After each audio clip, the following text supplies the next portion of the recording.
तुम भी किया करो शायरी तुम्हारा भी नाम हो जाएगा। तुम भी किया करो शायरी तुम्हारा भी नाम हो जाएगा। इतने आलू टमाटर पड़ेंगे मगर शाम की सब्जी का इंतजाम हो जाएगा।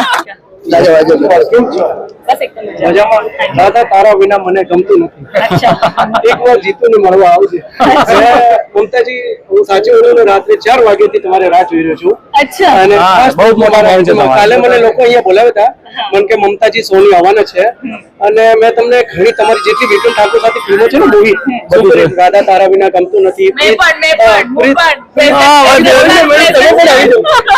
तो ममता जी सर साचे दिल में बात बोलूं तो सवारे 4 वागे थी हूँ तुम्हारी राह जो रहा था मैं और सच में हाँ, जो रहा था मैं अच्छा ओके आप भी पहले शायरी आपकी शायरी वाले वीडियो आते ना शायरी बोलते थे हाँ जी। तो मेरा नाम जीतू है तो मेरे लिए आप दिल से शायरी बोलते ना तुम भी किया करो शायरी तुम्हारा भी नाम हो जाएगा।